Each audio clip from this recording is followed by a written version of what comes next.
Hello दोस्तों, welcome to my channel history classes for civil services. पिछले 5 videos में हमने प्राचीन भारतीय इतिहास के स्रोत के रूप में जितने पुरातात्विक स्रोत थे उनका अध्ययन किया। इस वीडियो में हम लोग प्राचीन भारतीय इतिहास के स्रोत के रूप में जितने साहित्य या ग्रंथ हैं उनका अध्ययन करेंगे। ठीक है, चलिए वीडियो को शुरू करते हैं। साहित्य स्रोत के रूप में हम साहित्य को 3 कैटेगरीज में, 3 रूपों में उनको विभाजित करते हैं। जिन साहित्यों का संबंध किसी न किसी धर्म से या पंथ से है, उन साहित्यों के समूह को हम धार्मिक साहित्य के रूप में रखते हैं। जो साहित्य जिनका संबंध किसी पर्टिकुलर धर्म से नहीं है या किसी पंथ से नहीं है, वैसे साहित्य को हम लौकिक साहित्य या सेकुलर साहित्य के रूप में हम कैटेगराइज करते हैं। ठीक है। और जो तीसरा जो कैटेगरी हमने रखा है अध्ययन की दृष्टि से, वो दक्षिण भारत के साहित्य को रखा है। तो इन 3 बिंदुओं में हम इस पूरे टॉपिक को समझेंगे: धार्मिक साहित्य, लौकिक साहित्य और दक्षिण भारत के साहित्य। पहला टॉपिक है अपना धार्मिक साहित्य। धार्मिक साहित्य में हम ब्राह्मण धार्मिक साहित्य है, बौद्ध धार्मिक साहित्य और प्राचीन भारत में जैनों का धार्मिक साहित्य, इन सारे विषयों पे हम क्रमवार अध्ययन करेंगे आगे के टॉपिक्स में। यहां हम शुरू करते हैं धार्मिक साहित्य। पहला टॉपिक है हमारा वेद। वेद हमारे यहाँ वैदिक काल में जो वेदों का रचना हुआ, संकलन हुआ, उस आधार पे हम 4 वेदों का अध्ययन करते हैं: ऋग्वेद, सामवेद, यजुर्वेद और अथर्ववेद। इनको हम डिटेल से इसी वीडियो में आगे देखेंगे, लेकिन अभी फिलहाल इतना समझते हैं, ये जो वेद है, ये जो वेद टर्म है, जो शब्द है, ये संस्कृत के विद धातु से बना है। विद का अर्थ होता है जानना। विद का अर्थ होता है जानना। जो प्रारंभ में वेद थे, ये ओरली ट्रांसमिट होते रहे, जनरेशन बाय जनरेशन, क्योंकि उस समय इनको लिपिबद्ध नहीं किया गया था। प्रारंभ में जब आवश्यकता पड़ी तो इन्हें बाद में लिपिबद्ध किया गया। वेद ऋषियों के द्वारा, विभिन्न ऋषियों के द्वारा, अलग अलग वंशों के ऋषियों के द्वारा इनका संकलन हुआ, और जो लास्ट रूप में लास्टली जो हम इनका संकलन पाते हैं, उनका श्रेय जाता है कृष्ण द्वैपायन वेदव्यास को। वेदव्यास क्यों? वेदों का संकलन करने वाला कृष्ण द्वैपायन वेदव्यास को। ठीक है, इस पे हम डिटेल में आगे बात करेंगे। ऋग्वेद, सामवेद, यजुर्वेद और अथर्ववेद कंप्लीट डिटेल में आगे चर्चा होगी। और जब वेदों का संकलन हो गया और इनकी भाषा इतनी डिफिकल्ट रही कि इन्हें पढ़ने में कठिनाई हो रही थी, सारे वेदों को नहीं पढ़ा जा सका। इनकी बहुत सारी शाखाएं हैं, हम इनके सिर्फ कुछ ही शाखा को पढ़ पाए हैं। जैसे वेदों का शाकल शाखा है, हम उसको पढ़ पाए हैं। कुल 21 शाखाओं में 1 ही 2 शाखा जिसको हम पढ़ पाए हैं। तो फिर बाद में जब इनके ऊपर टीकाकरण होने लगा, टीका करने लगे, इसको विस्तार से समझाने लगे, तो उनके लिए अलग से फिर ब्राह्मण ग्रंथों का संकलन किया गया। यह ब्राह्मण ग्रंथ वो ग्रंथ थे जो वेदों को, उनके आशयों को ठीक तरीके से समझाने के लिए लिखे गए। तो प्रत्येक वेद का अपना अपना ब्राह्मण ग्रंथ है। जैसे ऋग्वेद के 2 ब्राह्मण ग्रंथ हैं, ऐतरेय ब्राह्मण और कौशितकीय ब्राह्मण। ऐतरेय ब्राह्मण में राज्य के उत्पत्ति का दैवीय सिद्धांत दिया गया है। राज्य के उत्पत्ति का सिद्धांत दिया गया है, और राज्य के बिखरने का या राज्य के विनाश का 2 कारण बताया गया है: स्त्री और जमीन को। विवाद का कारण किसी भी राज्य में स्त्री और जमीन को विवाद का कारण बताया गया है। ऋग्वेद का दूसरा जो ब्राह्मण ग्रंथ है वो है कौशितकीय ब्राह्मण ग्रंथ, और इसे पढ़ा नहीं गया है अभी तक। ठीक है। अगला वेद है यजुर्वेद। इसके 2 ब्राह्मण ग्रंथ हैं, शतपथ ब्राह्मण ग्रंथ और तैत्तिरीय ब्राह्मण ग्रंथ। यजुर्वेद जो है, इसके 2 पाठ हैं, शुक्ल यजुर्वेद और कृष्ण यजुर्वेद। तो जो शतपथ ब्राह्मण ग्रंथ है, वो यजुर्वेद के पाठ शुक्ल यजुर्वेद का टीका इस पे किया गया पुस्तक है, वो है शतपथ ब्राह्मण। उसी प्रकार से यजुर्वेद का जो दूसरा पाठ है कृष्ण यजुर्वेद, का ये ब्राह्मण ग्रंथ है तैत्तिरीय ब्राह्मण। ठीक है, तो यजुर्वेद के दो ब्राह्मण ग्रंथ, शुक्ल यजुर्वेद का शतपथ ब्राह्मण और कृष्ण यजुर्वेद का तैत्तिरीय ब्राह्मण। शतपथ ब्राह्मण अपने आप में इतना बृहद ब्राह्मण ग्रंथ है, इसलिए इसको मिनी वेद का संज्ञा दिया जाता है। इसी शतपथ ब्राह्मण में स्त्री को अर्धांगिनी के रूप में परिभाषित किया गया है। तैत्तिरीय ब्राह्मण ग्रंथ जो कृष्ण यजुर्वेद का ब्राह्मण ग्रंथ है, इसमें 3 ऋणों की चर्चा की गई है। किसी व्यक्ति पे, किसी पुरुष पे 3 ऋण होते हैं। एक देवों के प्रति ऋण जो उसे चुकाना होता है, एक पितृ ऋण यानी अपने पूर्वजों के प्रति, और एक ऋषि ऋण या अपने गुरु के प्रति। और इन तीनों ऋण को चुकाने के लिए यहाँ 5 महायज्ञों की चर्चा की गई है। पितृयज्ञ, ब्रह्मयज्ञ, ऋषि यज्ञ, देवयज्ञ और भूतयज्ञ, 5 महायज्ञों की चर्चा तैत्तिरीय ब्राह्मण ग्रंथ जो कृष्ण यजुर्वेद का ब्राह्मण ग्रंथ है। तो हमने देखा ऋग्वेद के 2 ब्राह्मण ग्रंथ, ऐतरेय ब्राह्मण, कौशितकीय ब्राह्मण। यजुर्वेद के 2 ब्राह्मण ग्रंथ, शतपथ ब्राह्मण और तैत्तिरीय ब्राह्मण। तैत्तिरीय ब्राह्मण से ही बुद्ध के जो अष्टांगिक मार्ग हैं वो प्रेरित हैं, यहीं से लिए गए हैं।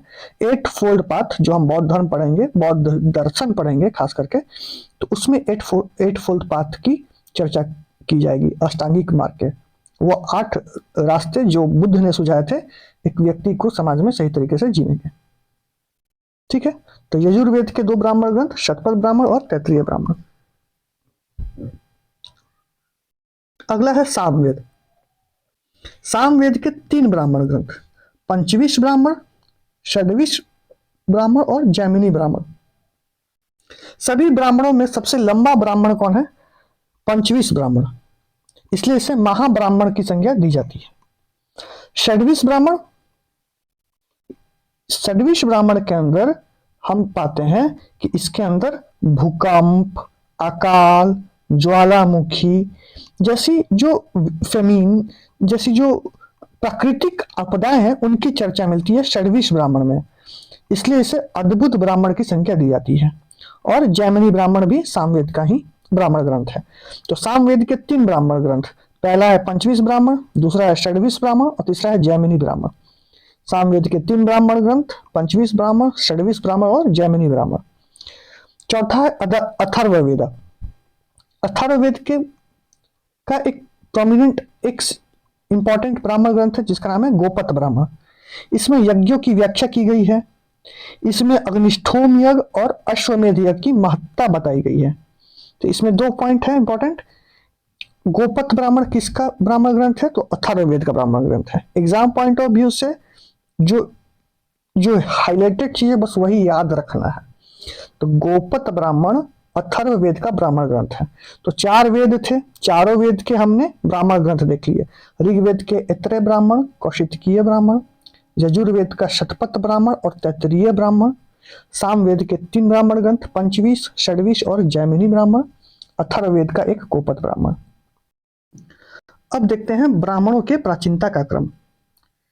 3 ही ब्राह्मण हैं जिसका क्रम स्पष्ट रूप से पता चलता है। तो तैत्तिरीय ब्राह्मण सबसे पुराना है, उसके बाद ऐतरेय ब्राह्मण और कौशितकीय ब्राह्मण। ठीक है, अगले जो साहित्यिक स्रोत में ग्रंथ हैं वो आरण्यक हैं। हमने 4 वेद देखे, चारों वेद के हमने ब्राह्मण ग्रंथ देखे और अब देखते हैं आरण्यक ग्रंथ। आरण्यक का मतलब क्या होता है? जंगल। अरण्य का मतलब क्या होता है? जंगल। तो वैसे ग्रंथ जो वनों में रचित थे। वनों में रचित से तात्पर्य यह है कि वन में चिंतन और तप करने का जो समय दिया गया उसके बाद जो ग्रंथों की रचना हुई, उन ग्रंथों को हम अरण्यक ग्रंथ कहते हैं। इनकी कुल संख्याएं कितनी है? इनकी कुल संख्या है 7 अरण्यक ग्रंथ है। अरण्यक ग्रंथ का जो विषय वस्तु है वह है दर्शन। ये दार्शनिक ग्रंथ है, फिलॉसफी। अरण्यक ग्रंथ भी दार्शनिक ग्रंथ है। और जो हमारे उपनिषद है जिसकी चर्चा हम आगे करेंगे, उपनिषद, इनकी भी विषय वस्तु है दर्शन। लेकिन जो भारतीय दर्शन है, जो इंडियन फिलॉसफी है, वो अरण्यक ग्रंथों पर आधारित नहीं है। इंडियन फिलॉसफी उपनिषदों पे आधारित है, वेदांतों पे। उपनिषद इनके क्रम में सबसे अंतिम में आता है। जहां ज्ञान की प्रकाष्ठा दिखती है उससे प्रभावित है भारतीय दर्शन, उपनिषदों से, ना कि आरण्यक ग्रंथों से। ठीक है, चलिए आगे देखते हैं। एक सेकंड। अथर्ववेद का कोई आरण्यक ग्रंथ नहीं है। अथर्ववेद का कोई आरण्यक ग्रंथ नहीं है, बाकी सबका आरण्यक ग्रंथ है। देखते हैं किस किस का है। ऋग्वेद का आरण्यक ग्रंथ, ऋग्वेद का आरण्यक ग्रंथ ऐत्रेय और कौशितकीय, ये पढ़ा नहीं गया अभी तक। सामवेद का छांदोग्य आरण्यक ग्रंथ और जैमिनी आरण्यक ग्रंथ। ठीक है, यजुर्वेद का बृहदारण्यक आरण्यक ग्रंथ और तैत्तिरीय आरण्यक। और जैसा हमने ऊपर देखा, अथर्ववेद का कोई आरण्यक ग्रंथ नहीं। तो आरण्यक ग्रंथ पर उतना फोकस नहीं देना है, एग्जाम में इससे सवाल नहीं रहते हैं। बस इतना समझना है, इनका विषय वस्तु दर्शन है, इनकी संख्या है 7 है, और अथर्ववेद का कोई आरण्यक ग्रंथ नहीं है। अब देखो वेद पे आते हैं। हमने क्या क्या देख लिया, 4 वेद देखे, उसके ब्राह्मण ग्रंथ देखे, उसके हमने आरण्यक ग्रंथ देखे। अब हम चारों वेदों को डिटेल में देखते हैं। वेदों को मैंने जैसे बताया किसी एक व्यक्ति के द्वारा लिखा नहीं गया है, बहुत सारे ऋषियों का योगदान रहा है, इसलिए इसे हम अपौरुष्य कहते हैं। अपौरुष्य, किसी एक पुरुष के द्वारा नहीं लिखा गया है। इसका मतलब ये नहीं है कि देवता ने लिखा है, जैसा कि हम सुनते हैं कि वेद देवताओं के द्वारा लिखा गया है, क्योंकि इसमें टर्म जो हम यूज करते हैं वो अपौरुष्य का टर्म यूज करते हैं। ठीक है, अपौरुषेय का तात्पर्य देवता से ना होके इसका मतलब है कि किसी एक व्यक्ति के द्वारा लिखा गया नहीं है। हालांकि इसके संकलनकर्ता के रूप में फाइनली जब ये संकलित हुआ तो इससे हमने इस संकलनकर्ता के रूप में हमने कृष्ण द्वैपायन वेद व्यास को जानते हैं। जब ये संकलन नहीं हुआ था तब ये जनरेशन बाय जनरेशन ओरली ये ट्रेडिशन में था, इसलिए इसे हम श्रुति भी कहते हैं। ठीक है, अब आते हैं पहला वेद ऋग्वेद। देखो जो पहला वेद है उसका डेट है 1500 बीसी से 1000 बीसी। इस एरा में इसका संकलन हुआ था, लिखे गए थे। ऋग्वेद की कुल 21 शाखाएं हैं, इसमें से सिर्फ एक शाखा जो है शाकल शाखा, हम इसी को पढ़ पाने में सक्षम हुए हैं। जब मैंने हिस्ट्री को, जब हमने अध्ययन के आधार पर जब 3 पार्ट में बांटा था, प्राग ऐतिहासिक काल, आद्य ऐतिहासिक काल और ऐतिहासिक काल, तो हमने वैदिक एरा को भी आद्य ऐतिहासिक काल में रखा था। लिखित साक्ष्य प्राप्त होने के बावजूद हमने आद्य ऐतिहासिक काल में इसलिए रखा था क्योंकि मोस्टली इसको पढ़ पाने में सक्षम नहीं हुए हैं। ठीक है, इसलिए ये आद्य ऐतिहासिक काल में। ऐतिहासिक काल में वो है जिनकी लिखित साक्ष्य भी उपलब्ध है और जिन्हें पढ़ा जा चुका है। ऋग्वेद आर्यों की सामाजिक, आर्थिक, धार्मिक और राजनीतिक परिस्थितियों को बताता है। ऋग्वेद में जो पहला मंत्र है वो अग्निदेव को समर्पित है। ये छोटे छोटे फैक्ट्स हैं जो एग्जाम में पूछ लिए जाते हैं। ऋग्वेद का पहला मंत्र किसको समर्पित है? अग्निदेव को। ऋग्वेद के जो पुरोहित हैं, जो ऋग्वेद में लिखे हुए ऋचाओं को, जो उनके मंत्रों का उच्चारण करते हैं, उन्हें हम क्या कहते हैं? होत्रा या होत्री। होत्रा या होत्री। विश्व के प्राचीनतम साहित्य है ऋग्वेद, और विश्व का जो दूसरा प्राचीनतम साहित्य है वह है ईरान का जैन अवस्था। अब देखो हमने जब पहले 2 लेक्चर्स में, हम दूसरे और तीसरे लेक्चर्स में जो हम वीडियो सीरीज में इसमें एंशिएंट हिस्ट्री के, हमने देखा था कि जैन अवस्था और ऋग्वेद के देवताओं में कुछ समानता है। जैसे कि हमने 4 देवता का नाम सुना था, उसमें इंद्र, वरुण, मित्र और नास्तेय। ठीक है, 4 देवता कॉमन है। तो जो थ्योरीज निकल के आती हैं कि जो इन्वेजन ऑफ आर्यन थ्योरीज है कि आर्य यहाँ भारत में आए, तो वो जब चले थे मिडिल ईस्ट या जिस भी क्षेत्र से उनका जो रिसेंट जो थ्योरी है वहाँ से जो चले थे, middle east, upper middle east से, तो वहाँ से उनकी जो शाखा आ रही थी वो 2 पार्टों में बट गई। 2 पार्टों में, एक चला गया ईरान के क्षेत्र में और एक आ गया हमारे यहाँ। तो ऐसा माना जाता है कि ये जो देवता का जो समानता है वो इसी कारण से है कि इनका ओरिजिन एक रहा है। ठीक है, तो विश्व की प्राचीनतम साहित्य ऋग्वेद और जैन अवस्था ईरान की है, जो सेकंड प्राचीनतम साहित्य में से मानी जाती है। ठीक है, अब देखते हैं आगे। ऋग्वेद के कुल 8 भाग हैं। ऋग्वेद के कुल 8 भाग हैं। प्रत्येक भाग को हम लोग अष्टक कहते हैं, और प्रत्येक अष्टक में 8 अध्याय हैं। प्रत्येक अष्टक में 8 अध्याय हैं। तो इसका मतलब है कि टोटल अध्याय कितने हो गए? 64 अध्याय। ऋग्वेद के 8 भाग जिसे हम अष्टक बुलाते हैं, और प्रत्येक अष्टक में 8 अध्याय, और टोटल अध्यायों की संख्या हो गई 64। ऋग्वेद को मंडलों में बांटा गया है।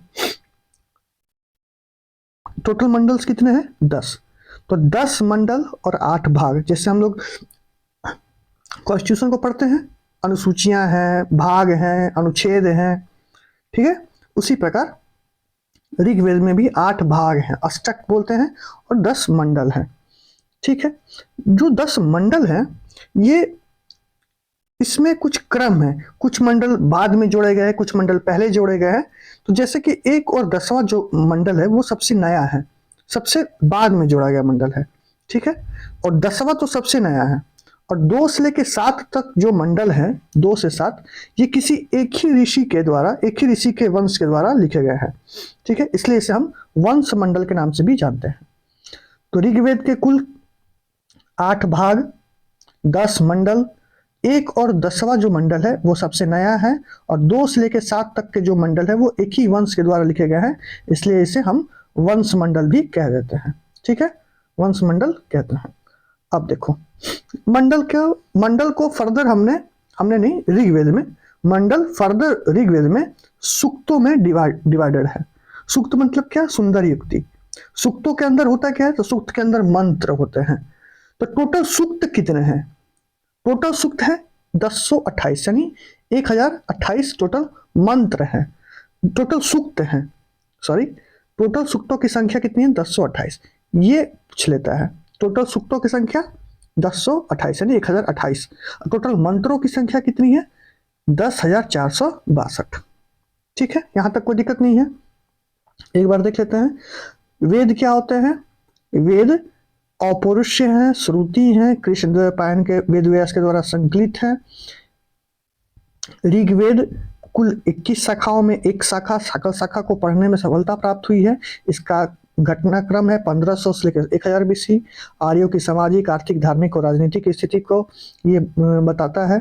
ऋग्वेद का पहला मंत्र अग्निदेव को समर्पित है, और पुरोहित को हम होत्रा या होत्री कहते हैं।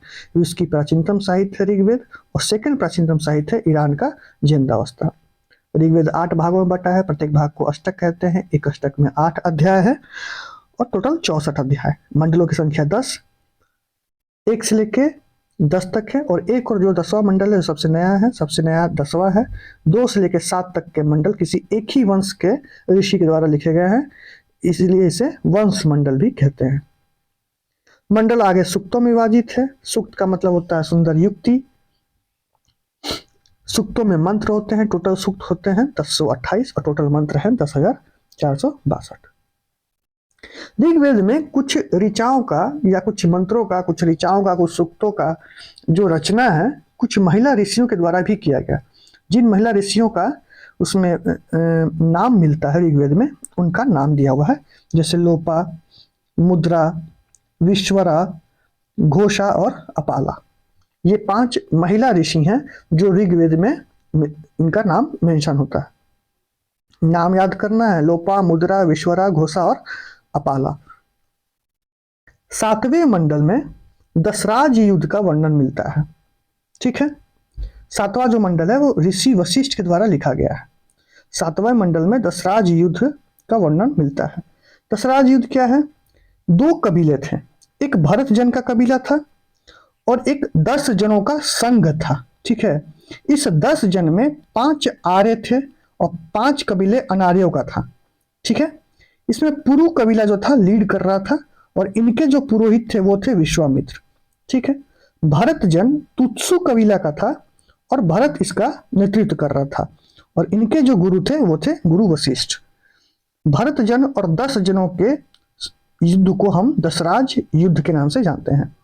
ये वर्तमान पाकिस्तान के क्षेत्र जो रावी नदी का क्षेत्र है, तब उसे वैदिक नदियों में परुष्णी नदी का नाम देते थे। तो परुष्णी नदी के किनारे दशराज युद्ध का वर्णन हमें 7वें मंडल में जो ऋषि वशिष्ठ के द्वारा रचित है, हमें इसका वर्णन प्राप्त होता है। इस युद्ध में भरत जन विजयी हुआ था और जो 10 जनों का कबीला था वो हार गया था। तो ऋषि वशिष्ठ के नेतृत्व में जब भरत जन ने युद्ध किया तो वो विजयी रहे और विश्वामित्र के नेतृत्व वाले 10 जनों का संघ वो हार गया। तो जो पंचजन जो आ रहे थे इसमें, उनका नाम है यदु, अनु, तुर्वस, ध्रुवा और पुरु। ठीक है, ये पुरु सबका लीडर था, लीड कर रहा था इस युद्ध में। तो 5 जो आर्य कबीले थे उनका नाम है यदु, अनु, तुर्वस, ध्रुवा और पुरु। ध्रुवस, ध्रुवा और पुरु। ठीक है, अब आगे देखते हैं। ऋग्वेद का जो 10वां मंडल है, ऋग्वेद का जो 10वां मंडल है, वर्तमान परिदृश्य में सबसे डिबेट इसी पे होता है, क्योंकि यहां से वर्ण की उत्पत्ति मानी जाती है। वर्णों का उत्पत्ति यहीं से माना गया है। ऋग्वेद के 10वें मंडल में, जो ऋग्वेद का सबसे लेटेस्ट वाला मंडल है, सबसे नया मंडल, उसमें जो मंडल सूक्तों विभाजित है, उसमें एक सूक्त है पुरुष सूक्त। पुरुष सूक्त में एक विराट पुरुष की कल्पना की गई है कि एक विराट पुरुष है जिसके मुख से ब्राह्मण का उत्पत्ति हुआ है, उसके भुजा से क्षत्रियों का उत्पत्ति हुआ है, उदर से वैश्यों का और उसके पैर से शूद्रों का। ठीक है, ये डिबेटेबल है, यहाँ से वर्ण उत्पत्ति है, उच्च नीच का भाव है कि नहीं है, क्योंकि कुछ लोग बोलते हैं कि जब विराट पुरुष का हम कल्पना करेंगे तो वो इस तरीके से करेंगे, तो सर सबसे ऊपर है, भुजा बीच में है, उदर है, फिर सबसे नीचे पैर है। और कुछ कहने वाले ऐसे कहते हैं कि विराट पुरुष की परिकल्पना में यहाँ पे विष्णु भगवान को अगर हम कल्पित करते हैं तो विष्णु भगवान कैसे समुद्र में ऐसे इस हॉरिजॉन्टली लेटे होते हैं, तो उस समय तो सर भी वही है उसी लाइन में, पैर भी वही है, पैर भी वही है, हाथ भी वही है। तो ये डिबेटेबल है धार्मिक दृष्टिकोण से, लेकिन हमें एग्जाम पॉइंट ऑफ व्यू से बस इतना जानना है कि 10वें मंडल के पुरुष सूक्त में वर्ण व्यवस्था की उत्पत्ति की बात आती है। ठीक है, 4 वर्णों की, चतुर्वर्णों की उत्पत्ति की बात है ऋग्वेद के 10वें मंडल के पुरुष सूक्त में। ऋग्वेद का जो 9वां मंडल है वो सोम देवता को समर्पित है। ऋग्वेद का 9वां मंडल सोमदेव को समर्पित है। इसमें कुल 144 सूक्त हैं। सूक्त मतलब क्या होते हैं? सुंदर युक्ति, अच्छी बातें, सुंदर युक्ति, अच्छी बातें। ठीक है, तो सुंदर युक्ति में यहां देखो क्या कह दिया हुआ है 9वें मंडल में, अच्छे विचारों को चारों तरफ से आने दो, बुरे विचारों को हटा दो, अच्छे विचारों को चारों तरफ से आने दो, जुआ मत खेलो, कृषि कार्य करो। क्या लिखा है? जुआ मत खेलो, कृषि कार्य करो। कहने मतलब जो अपना कार्य है उसमें लगे रहो, बुरे जुआ मत खेलो। हर दुख के बाद सुख आता है और सुख के बाद दुख आता है। अस्तो मा सदगमय, चरेवते चरेवते, बढ़े चलो बढ़े चलो। ये सारी सुक्तियां कहाँ मिलती हैं? 9वें मंडल में। ठीक है, 9वें मंडल में सोम देवता को जो समर्पित है 144 सुक्तियां यहाँ पे है, उसमें से कुछ सुक्तियों का एग्जाम्पल है इस सामने। अब देखते हैं कुछ महत्वपूर्ण सूक्त हैं। ठीक है, जैसे पुरुष सूक्त था जहां से हमें वर्णों की उत्पत्ति की जानकारी मिलती है, वैसी नदी सूक्त है। यहाँ 25 प्राचीन नदियां, वैदिक नदियां, वैदिक काल की नदियां, 25 प्राचीन वैदिक काल की नदियों का वर्णन मिलता है। ठीक है, अगला सूक्त है हिरण्यगर्भ सूक्त। यहाँ पृथ्वी के उत्पत्ति का दैवीय सिद्धांत दिया गया है। पृथ्वी के उत्पत्ति का दैवीय सिद्धांत, जैसे हमने एक वराह अवतार के बारे में सुना होगा। हम देखते हैं कि एक शुकर है जो अपने उसके मुंह के पास 2 सींग होते हैं, उस सींगों पे उसने, शुकर ने ऐसे पृथ्वी को उठा रखा है। ठीक है, पृथ्वी को, और नीचे चारों तरफ समुद्र है, पानी है। तो ऐसा कुछ है जो दैवीय सिद्धांत है, मतलब साइंटिफिक नहीं, दैवीय सिद्धांत पृथ्वी की उत्पत्ति का हिरण्यगर्भ सूक्त से प्राप्त होती है। और सूर्य सूक्त में हमें प्राचीन विवाह की पद्धति की जानकारी प्राप्त होती है। ये 4 महत्वपूर्ण सूक्त हैं ऋग्वैदिक काल, ऋग्वेद के। अगला पॉइंट है गायत्री मंत्र। तो ऋग्वेद के 3रे मंडल में, जिसके रचयिता है विश्वामित्र, इन्होंने सूर्य के एक रूप, जो उगता सूर्य होता है, जो उगता सूर्य होता है, उसके एक रूप के बारे में, उसके एक रूप के की आराधना के लिए एक मंत्र का रचना किया जिसका नाम है गायत्री मंत्र। तो ऋग्वेद के तीसरे मंडल में जो विश्वामित्र के द्वारा रचित है गायत्री मंत्र प्राप्त होता है। गायत्री मंत्र किसको समर्पित है? सूर्य के एक रूप जिसका नाम है सविता या सवित्री, उसको समर्पित है गायत्री मंत्र। जैसे हमने महत्वपूर्ण सूक्त देख लिए, अब वैसे ही महत्वपूर्ण मंडल 10 मंडल है, उसमें से जो इंपॉर्टेंट मंडल है उसके बारे में अब हम देखेंगे। दूसरा मंडल, इसके रचयिता कौन है? गृहसमद। ये विश्व के पहले बुनकर माने जाते हैं। बुनकर क्या? इंजीनियर, अभियंता। बुनकर या अभियंता विश्व के पहले अभियंता माने जाते हैं गृहसमद, जो दूसरे मंडल का रचयिता है। तीसरे मंडल विश्वामित्र, अभी देखा हमने, गायत्री मंत्र की रचना करने वाले, विश्व के ये पहले पुरोहित माने जाते हैं। चौथा मंडल वामदेव के द्वारा, ये पहले कृषि अभियंता माने जाते हैं, एग्रीकल्चरल इंजीनियर। छठा महत्वपूर्ण मंडल है भारद्वाज अंगिरस के द्वारा रचित, ये कपड़ा निर्माण की विधि इसमें बताई गई है। और सातवां महत्वपूर्ण मंडल है ऋषि वशिष्ठ के द्वारा, जो युद्ध तकनीक का प्राचीन अनेकों युद्ध तकनीकों की इसमें वर्णन की गई है। जो हम दशराज युद्ध पढ़ रहे थे ऋग्वेद में, उसमें विश्वामित्र और वशिष्ठ के बीच में ही युद्ध हुआ था। देखे तो एक तरफ के गुरु विश्वामित्र थे और एक दूसरे तरफ के गुरु ऋषि वशिष्ठ थे। ये महत्वपूर्ण मंडल थे। अच्छा, ऋग्वेद है, यजुर्वेद है, सामवेद है और अथर्ववेद है। तो जो प्रारंभ के 3 वेद हैं, इन तीनों को हम बोलते हैं वेद त्रयी। तो वेद त्रयी में कौन शामिल नहीं है? तो अथर्ववेद ऋग्वेद में वेद त्रयी में शामिल नहीं है।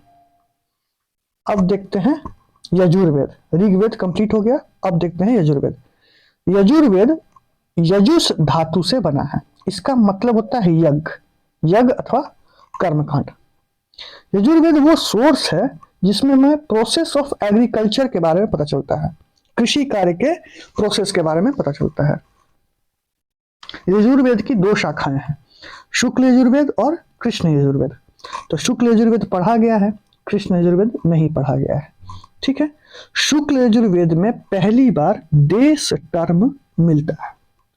देश शब्द का उल्लेख पहली बार हम शुक्ल यजुर्वेद में ही पाते हैं। शुक्ल यजुर्वेद को ही वाजस्नेयी संहिता का नाम दिया गया है और शुक्ल यजुर्वेद में ही स्त्री के रौद्र रूप का वर्णन किया गया है। स्त्री के रौद्र रूप का वर्णन किया गया है। ऋग्वेद, यजुर्वेद, अब देखते हैं सामवेद। ऋग्वेद, यजुर्वेद और सामवेद तीनों का जो टाइमलाइन है वो है 1000 BC से 600 BC। सामवेद सूर्य को समर्पित है, ये पद शैली में लिखा गया है। सामवेद सूर्य देवता को समर्पित है और यह पद शैली में लिखा गया है। शैलियां 3 प्रकार की होती है, हमने पहले भी डिस्कस किया था, पद, गद्य और चंपू शैली। पद और गद्य के मिश्रण को हम चंपू शैली कहते हैं। ठीक है, तो सामवेद जो है वो पद शैली में लिखा गया है। यज्ञ के समय जो गाए जाने वाले गीत होते हैं या उच्चारित मंत्र होते हैं, उनका संकलन है, उनका संग्रह है सामवेद में। यज्ञ के समय गाए जाने वाले गीतों का संग्रह है। सामवेद में कुल मंत्रों की संख्या है 1869। इसमें जो 1869 जो ये मंत्र हैं, ये इसमें जो मूल मंत्र हैं, जो इसके ओरिजिनल है, मौलिक है, वो बस 75 है। 75 नए मंत्र हैं। बाकी इसमें 320 मंत्रों का पुनरावृत्ति हुई है और 1474 जो मंत्र हैं वो ऋग्वेद से ही सीधे सीधे उठा लिए गए हैं। ठीक है, सामवेद भारतीय संस्कृत का स्रोत है। 7 स्वरों का उल्लेख सामवेद में होता है, सा रे गा मा पा धा नी।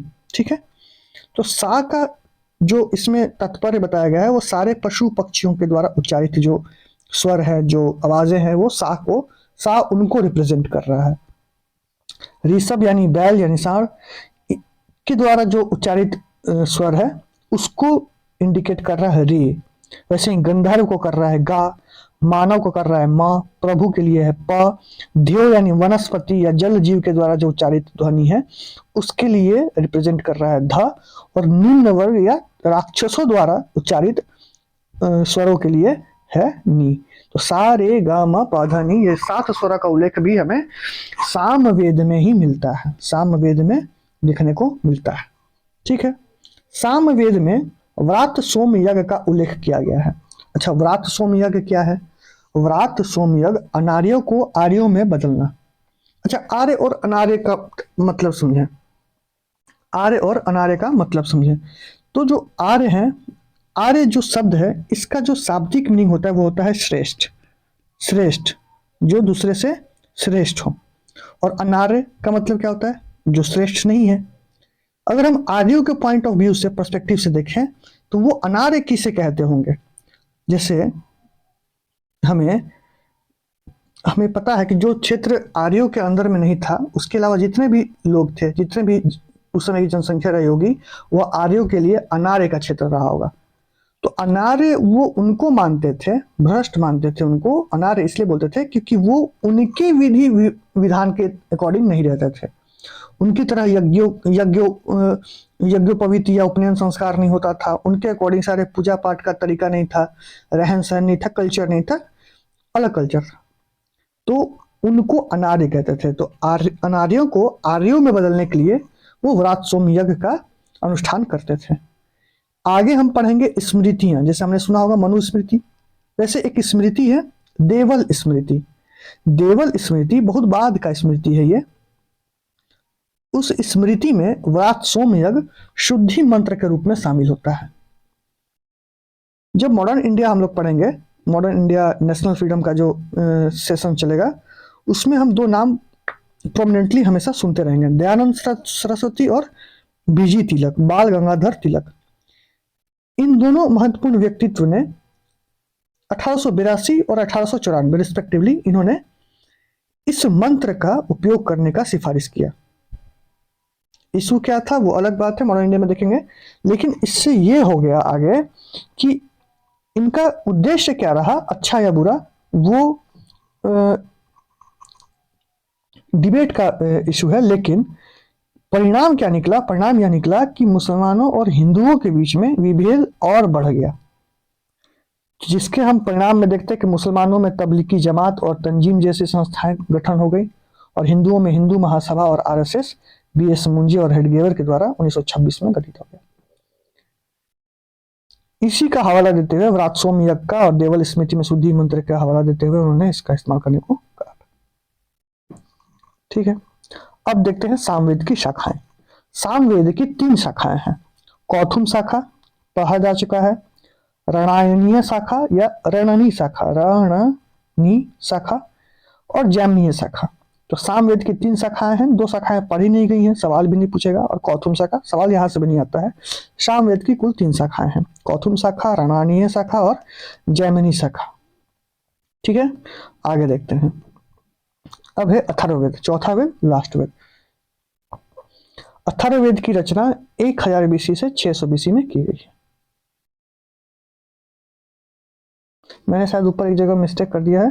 ऋग्वेद, जो ऋग्वेद है उसका जो काल है वो 1500 बीसी से 1000 बीसी है। ठीक है, 1500 बीसी से 1000 बीसी।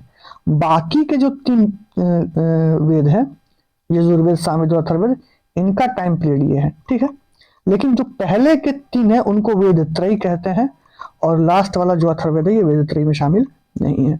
ठीक है, अगर ऊपर गलत बोला हुआ तो उसको करेक्ट करके लिख लेना। आगे देखते हैं अथर्ववेद। अथर्ववेद की रचना किसके द्वारा की गई? अथर्वांगिस ऋषि के द्वारा।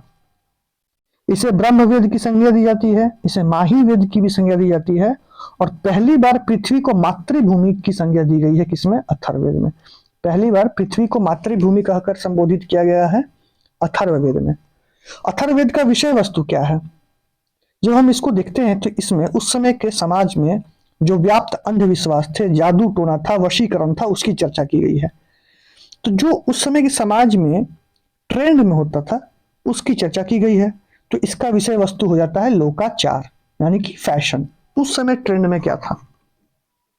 तो कहीं कहीं दिखेगा अथर्ववेद की विषय वस्तु अंधविश्वास, जादू टोना, ऐसा। अगर वो नहीं दिखते तो लोकाचार या फैशन दिखेगा लिखा हुआ ऑप्शंस में। ठीक है, अथर्ववेद की रचनाओं में जैसा कि संकलन करता है अथर्वांगिस ऋषि तो बोल देते हैं, लेकिन आर्य और अनार्य दोनों ऋषियों का इसमें योगदान रहा। पहली बार गन्ने का उल्लेख भी अथर्ववेद में मिलता है। अथर्ववेद में 2 देवताओं का उल्लेख मिलता है, एक का नाम है परीक्षित और एक का नाम है पृथुवेन्यु। परीक्षित कौन देवता थे? परीक्षित मृत्यु लोक के देवता थे, और पृथुवेन्यु हल के आविष्कारक माने जाते हैं। तो हल के आविष्कारक कौन माने जाते हैं? पृथुवेन्यु। हल के आविष्कारक कौन माने जाते हैं? पृथुवेन्यु।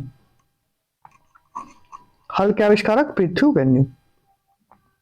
और परीक्षित देवता मृत्यु लोक के देवता हैं। अथर्ववेद में सभा और समिति को प्रजापति की दो पुत्रियां का दर्जा दिया गया है। अब देखो सभा और समिति क्या है। प्राचीन काल में वैदिक सभ्यता में हम जब उसकी पॉलिटिकल एस्पेक्ट को देखेंगे, जब हम वैदिक सभ्यता पढ़ रहे होंगे आगे के टॉपिक्स में, तो वहाँ 2 पॉलिटिकल एंटिटीज मिलती हैं। जैसे आज लोकसभा और राज्यसभा है, 2 सभाएं हैं, तब भी 2 सभाएं थी। जो बड़ी सभा था वो थी सभा और दूसरा था समिति।